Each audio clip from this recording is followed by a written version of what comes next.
Hello friends. तो आज हम बात करने जा रहे हैं एक ऐसे इम्पोर्टेंट टॉपिक की जो हमारा रिलेटेड है सीपीसी 1909 से। सीपीसी मतलब कोड ऑफ सिविल प्रोसीजर।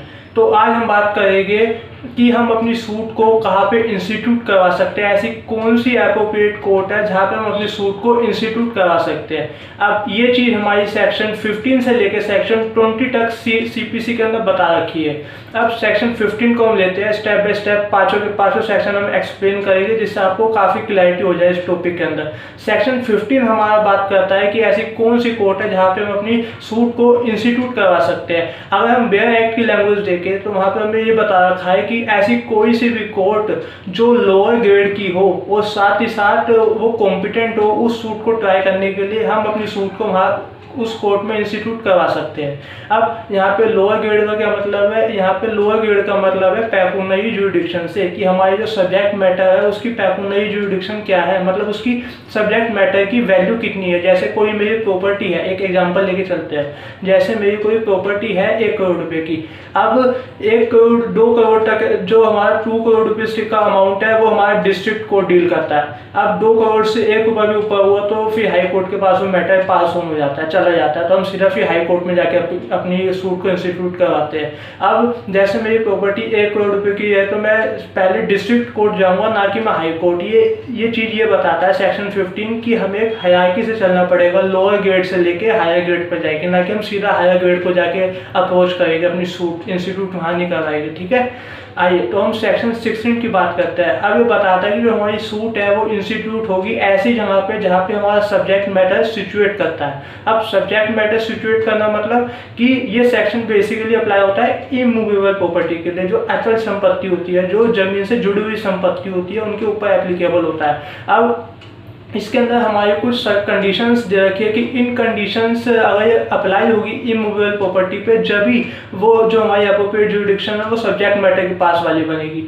अब जैसे इसमें हमें 5-6 कंडीशंस बता रखी है बेयर एक्ट के अंदर। पहली कंडीशन हमारी हो गई कि अगर हमें रिकवरी करनी है अपनी इमूवेबल प्रॉपर्टी की, या हमें उसके ऊपर कोई राइट सेटल करना है अपना प्रॉपर्टी पे, या हमें मोर्टगेज करनी है उस प्रॉपर्टी को, या कोई रिडम्पशन का मैटर है उस प्रॉपर्टी पे, या हमें रिकवरी करनी है अपनी प्रॉपर्टी की, या हमें सेल करनी है अपनी प्रॉपर्टी की। अगर ऐसे प्रॉपर्टी से रिलेटेड कोई भी मैटर है तो वो उसके लिए हमारी एप्रोप्रिएट जुरिडिक्शन बन जाएगी जहाँ पे हमारा सब्जेक्ट मैटर लोकेट है, मतलब जहाँ पे हमारी इमूवेबल प्रॉपर्टी लोकेट है।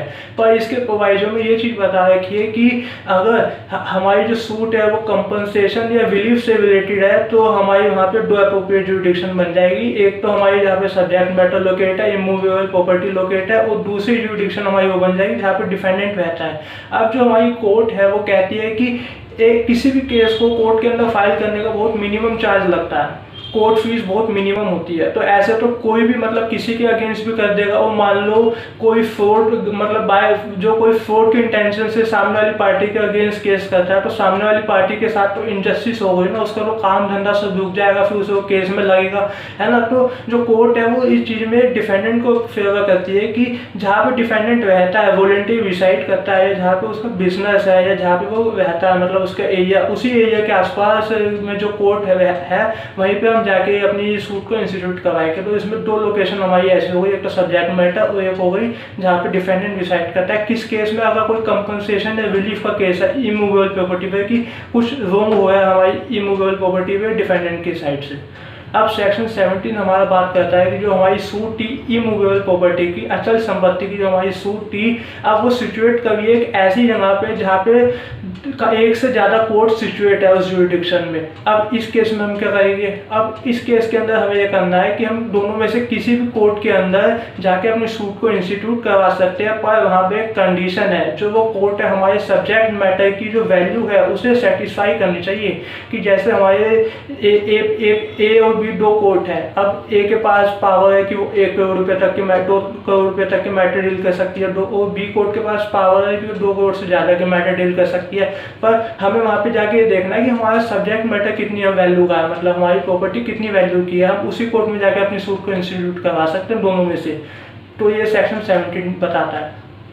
अब हम बात करते हैं सेक्शन 18 की। सेक्शन 18 बेसिकली बताता है कि अगर अनसर्टेनिटी आ जाती है हमारी जुरिडिक्शन के अंदर तो उस सिचुएशन में हम क्या करें। जैसे हमें पता नहीं चल पा रहा कि हमारी एप्रोप्रिएट जुरिडिक्शन है कौन सी, इस सिचुएशन में जो हमारी कोर्ट है वो एक स्टेटमेंट को रिकॉर्ड कर लेगी अनसर्टेनिटी की, और फिर वो उसी तरीके से पूरे सूट को इंस्टीट्यूट कराएगी, उसका ट्रायल चलेगा और फिर उसे उसी नॉर्मल तरीके से डिस्पोज ऑफ कर देगी, भले ही उसमें लैक ऑफ जुरिडिक्शन क्यों ना हो। पर कोर्ट का फर्ज बनता है कि वो सूट को इंस्टीट्यूट करवाने से पहले एक रिकॉर्ड करे स्टेटमेंट कि हाँ यहाँ पे लैक ऑफ अनसर्टेनिटी है जुरिडिक्शन में, तो हम इस स्टेटमेंट को रिकॉर्ड करके ऐसा एविडेंस हम इस सूट को ट्राई कर रहे हैं अपने कोर्ट के अंदर। तो दोस्तों यहाँ पे जो सामने वाली पार्टी है जिसके अगेंस्ट में टिगरी पास करी हुई है कोर्ट द्वारा, वो रिव्यू कोर्ट में जाके या अपील कोर्ट में जाके जब अपनी पेटिशन लगा सकती है, अपनी सूट लगा सकती है इस केस में खाली कि जब कोर्ट रिकॉर्ड करना भूल जाए स्टेटमेंट कि हाँ यहाँ पे लैक ऑफ जुरिडिक्शन थी। अगर कोर्ट ने रिकॉर्ड करी है स्टेटमेंट कि हाँ इस केस के अंदर लैक ऑफ जुरिडिक्शन थी तो इसलिए हमने स्टेटमेंट रिकॉर्ड कर ली, तो सामने वाली पार्टी का जो राइट है रिव्यू करने का और अपील करने का वो उस पार्टी से छिन जाता है इस केस के अंदर। बस इसमें इतने बता रखा है दोस्तों। अब हम बात करते हैं सेक्शन 19। अब सेक्शन 19 बात करता है जो हमारी सूट्स है, जो हमारी सूट है कंपनसेशन से रिलेटेड है ना, जो हमारी सूट है कंपनसेशन से रिलेटेड, और जो हमारी मूवेबल प्रॉपर्टी कोई भी चल संपत्ति या किसी भी पर्सन के साथ कोई भी रॉन्ग हुआ है, अगर उस पर हमें कंपनसेशन लेनी है उसकी सूट हम डालते हैं कोर्ट के अंदर। सेक्शन 19 में वो चीज़ बता रखी है। अब इसमें बता रखा है कि इसमें भी हमारी दो तरह की लोकेशन होगी। एक तो होगी जहाँ पे हमारा सब्जेक्ट मैटर, जहाँ पे हमारा कोर्स ऑफ एक्शन अराइज हुआ है, वहाँ पे जाके हम अपनी सूट को इंस्टीट्यूट करवा सकते हैं, और दूसरी लोकेशन हमारी जहाँ पे डिफेंडेंट रिसाइड करता है वॉलंटरी, या जहाँ पे उसका बिजनेस है वहाँ पे जाके हम अपनी सूट को इंस्टीट्यूट करवा सकते हैं। दो लोकेशन हो गई। अब यहाँ पे एक हम एग्जांपल लेके चलते हैं। जैसे ए और बी दो पर्सन है, ए दिल्ली में रहता है, बी मुंबई में रहता है। ए है उसने जाके बी को मुंबई के अंदर एक तमाचा मार दिया या उसके साथ कुछ भी ऑफेंस कर दिया। अब ए वापस आ गया दिल्ली। तो दोस्तों इस सिचुएशन के अंदर जो हमारा बी है वो बन गया डिफेंडेंट। अब हमने जैसा पढ़ा है कि इसमें दो तरह की हमारी एप्रोप्रिएट जुरिडिक्शन होगी, एक तो सब्जेक्ट मैटर जहाँ पे हमारा कोर्स ऑफ एक्शन अराइज हुआ है, और एक जहाँ पे डिफेंडेंट रहता है। अब जो ए है, जो हमारा बी है जिसके साथ जिसे तमाचा पड़ा है ए से, वो दो जगह अपनी सूट को इंस्टीट्यूट करवा सकता है। एक तो जहाँ पे कोर्स ऑफ एक्शन अराइज हुआ है मुंबई के अंदर, और एक जहाँ पे ए रहता है, जहाँ पे डिफेंडेंट रहता है, वहाँ पे जाके वो अपनी सूट को इंस्टीट्यूट करवा सकता है, मतलब दिल्ली। तो मुंबई और दिल्ली दो ऐसी लोकेशन हो गई जहाँ पे अपनी सूट को इंस्टीट्यूट करवा सकता है। इस सेक्शन के अंदर इतना ही था। अब सेक्शन 20 की बात करते हैं हम। जैसे हमने सेक्शन 15 से लेकर 90 तक पढ़ा कि इन तरह की सूट हमारी ऐसे इंस्टीट्यूट होगी।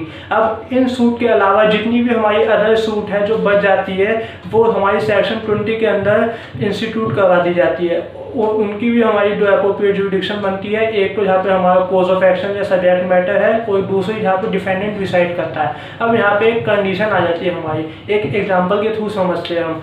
ए बी सी तीन पार्टी थी, ए रहती है दिल्ली में, बी रहती है मुंबई में, सी रहती है गुजरात में। अब ये तीनों पार्टी गई एक जगह पे बनारस।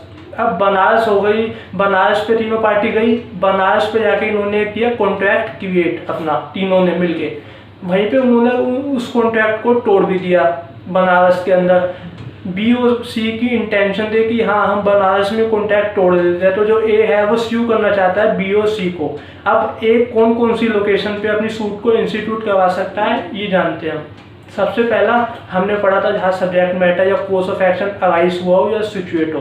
अब कोर्स ऑफ एक्शन कहाँ अराइज हुआ है? बनारस के अंदर। तो जो ए है वो बनारस के अंदर अपनी सूट को इंस्टीट्यूट करवा सकता है। दूसरा जहाँ पे डिफेंडेंट रिसाइड करता हो, वॉलंटरी या उसका बिजनेस हो, तो जो डिफेंडेंट है हमारे यहाँ पे बी और सी थे, कहाँ रिसाइड करते हैं? एक तो रिसाइड करता है मुंबई के अंदर, एक गुजरात के अंदर। तो ये तीन ऐसी लोकेशन हो गई हमारी, मुंबई, गुजरात, बनारस, जहाँ पे ए अपनी सूट को इंस्टीट्यूट करवा सकता है। अब हमें यहाँ पे एक कंडीशन आ जाती है कि जैसे अगर मान लो ए है, उसने मुंबई के अंदर अपनी सूट को लगाया। अब पर जो सी पार्टी है वो भी डिफेंडेंट है, पर वो रहती है गुजरात के अंदर। अब उसे अगर ऑब्जेक्शन हो जाता है कि मैं मुंबई आके सूट को केस को कैसे मतलब अपनी हाजिरी दूँ केस के अंदर, और वो कोर्ट के सामने कह देता है कि सर मुझे ऑब्जेक्शन है, मैं मुंबई नहीं आ सकता, कृपया करके जो मेरी सूट है वो गुजरात के अंदर ही करवाई जाए इस सेक्शन के अनुसार से। अब इस केस में या तो कोर्ट परमिशन दे देगी उस पार्टी को कि हाँ तुम अपनी एक सेपरेट ट्रायल गुजरात में चलाओ, नहीं तो कोर्ट कह देगी नहीं तुम्हें आना पड़ेगा, यहीं तो मुंबई के अंदर एक ही तुम्हारी सूट इंस्टीट्यूट होगी। इसमें ये चीज़ है, कोर्ट की डिस्क्रिप्शन के ऊपर डिसाइड करता है कि कोर्ट क्या। सो दोस्तों ये था हमारा सेक्शन 20। आज के लिए इतना ही काफ़ी है, मिलते हैं नेक्स्ट वीडियो में। वीडियो पसंद आए तो हमारी वीडियो को जाकर लाइक कर दीजिए, हमारे चैनल को सब्सक्राइब कर दीजिए और ज़्यादा से ज़्यादा लोगों के अंदर इस वीडियो को शेयर कीजिए, जिससे लोग अवेयर हो सके अपने राइट्स के बारे में और उन्हें पता हो कि हाँ कैसे कैसे लोग प्रोसेस करता है पूरा। Thank you so much, bye bye, Jai Hind.